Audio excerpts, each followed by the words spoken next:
Are you getting tired and frustrated with seeing jobs that are misleading, unclear, and quite frankly don't seem legitimate?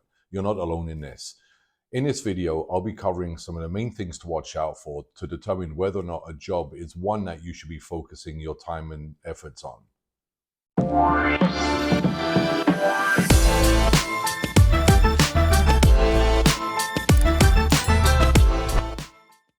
Hi everyone, welcome back to the channel. I'm John, your guide through the job application process. But before we begin to explore what fake jobs are, don't forget to hit the subscribe button and give a thumbs up to this video so that I can keep bringing more videos and more content to help you land that job that you really want. So what is a fake job? A fake job really is one that doesn't exist, and there's a number of reasons why you're seeing them online. It could be because, hiring managers are looking to see what talent is out there. And in some cases, it can be a complete scam designed to get your personal information. Now, recently, I was a guest on another channel where I was being interviewed about what it means to be a recruiter and to explain what a recruiter's role is so that job seekers can really work better with them to get through the application process. But during that interview, one of the questions that came up was one about fake jobs. Now, a lot of people are in fact indicating they're seeing a lot of fake jobs, and many of the people I work with on a daily basis are saying the same thing. They're applying to a lot of these positions, but they're getting no responses. And one of their concerns is that a lot of these jobs actually don't exist. And that's really increasing a level of frustration. As you know, job seekers are putting a lot of time and attention and effort into crafting great resumes, only to send them off for positions they have no chance ever of getting.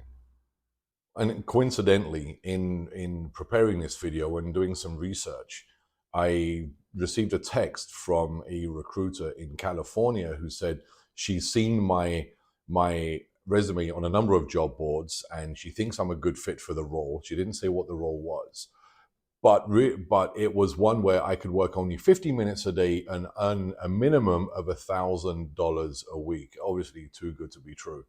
The email address was a strange string of numbers and letters at hotmail.com. There was no link to a company website. There was no, the job title wasn't given. There was no steps really what I needed to take in terms of what information did they need other than just reply to the text. Quite clearly, this was a scam. And unfortunately, a lot of fake jobs are scams that are designed to collect personal information. Had I replied, I would have confirmed my cell phone number. Eventually, they would have asked me for my name and address. And then I suspect they would have asked me for my banking information so that they could pay me this wonderful amount of money. So, coincidentally, this is really highlighting what I'm concerned is a growing trend in there being a lot of fake jobs posted online. So in wanting to put together a little bit of a framework to this, I started digging into, the numbers. What are the numbers telling us regarding fake jobs? So I looked at a couple of different surveys, and what I uncovered was that indeed there's lack of shame really amongst many recruiters and hiring managers into posting fake jobs. In fact, 81% of recruiters surveyed admitted to posting fake jobs, and over 50% of hiring managers keep jobs open that they've already filled. Jobs they've already filled and have absolutely no intention of filling again. So breaking down the numbers, what the stats are showing is that up to 36%, what more than 1/3 of all jobs posted online are fake or ghost jobs, as they're otherwise known as. So 36% of jobs online are potentially fake. So why are companies doing this? Now, there's a number of reasons. Some I experienced, and some I'm hearing more of. There's a number of reasons why companies are engaging in this practice. The big one that I saw quite frequently was that companies are trying to develop a talent pool. They're trying to develop a listing of potential candidates. It could be because they anticipate in the future they're going to hire. It could be that they're trying to send a signal to their workforce that they're always looking for people to potentially fill current employees' roles. It could be to show that they're busy. I did experience when I worked in the world of recruiting from an agency side, there were a few agencies who did post jobs that did not exist. They were simply trying to build a candidate pool to show that their current clients that they had a pool of applicants they could tap into, but really a lot of it was done to show that they were busy. The busier an agency is, the more chance that applicants will want to engage with them. If you're an applicant and you're working with an agency and they have no jobs at all, you're not going to bother sending your resume to them. I did see this a couple of times. Companies would post jobs to further their market research. So they would post a job, say, for a senior manager of logistics, or they were looking to hire a recruiter from another agency. So they would post a job showing that, this was the available position, solicit candidates, and then set up interviews. And during the interview, they would very surreptitiously pick their brain. So in the case of one agency I know, they advertised for a talent acquisition manager with experience in the staffing industry.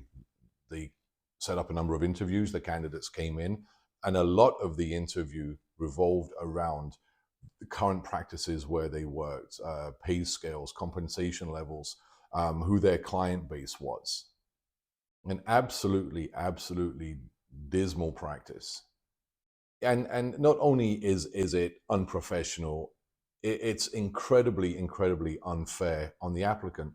People are applying for jobs because they need one. They may need one. They have bills to pay. They may need one because they're looking at advancing professionally, and they're entering into the process with good faith. And from my professional perspective, that they're doing this showing a lack of good faith on their part and a lack of professionalism is really, really quite unfortunate.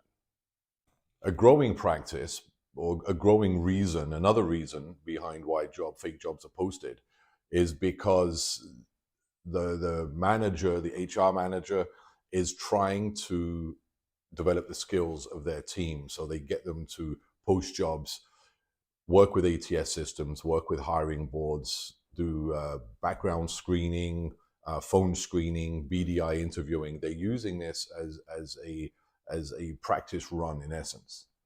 And another reason why fake jobs are posted is because really they're trying to split test job descriptions. Which posting should they use to attract candidates? Posting jobs on job boards is incredibly, incredibly expensive. So companies are going to want to show a very healthy ROI on the resources they're allocating to posting jobs. So they'll use this process basically to see what works and what doesn't work. Those are the reasons why a company might be posting a fake job. But really, what are the things that you should be watching out for to see if a job is legitimate and if it's worth you spending the time crafting a great resume to send into the hiring manager? One thing to look out for is how descriptive is the job posting, or how vague is the job posting. Now, anybody who's serious about attracting top talent will spend time crafting a very well-worded and well-constructed job description. They'll explain, what the job entails, what kind of candidate they're looking for, and give some information about the compensation and benefits if they're not already giving the full salary level. They'll want to sell applicants on that job posting. So if the job posting is not clear, if there's a lot of missing information, such as indeed the company name, and they're very vague about what the job is, and they don't touch at all upon about who the company is, what the compensation level may be, there's a chance that this posting is not real. How old is the job posting? If it's within the last few days or week, chances are it's real, as long as it fits all the other requirements. If it's incredibly old, if you're looking at a job posting that's 30 days old, 2 months, 6 months old, I would then start to question how legitimate this job is. Now, there's a number of reasons why a job might be posted for that long. One reason I saw quite frequently working with clients doing their recruiting for them was that they just couldn't make up their minds. They were being really, really picky. Now, that's a red flag as well. Do you want to engage in a process where the hiring manager is going to take 6 months to make a decision? It could be a sign that there's incredibly high turnover in that company. Another red flag. Why would you need to keep a job posting open for so long unless you want to attract a constant stream of applicants to replace employees who are leaving? Or in most cases, the job really doesn't exist. And this would be an example of where the hiring manager is trying to just test the waters and see what kind of applicants are out there. And this is something I came across quite a bit while I was recruiting, working with private sector clients. One said, keep the job open or post a job. I just want to see what the market looks like right now.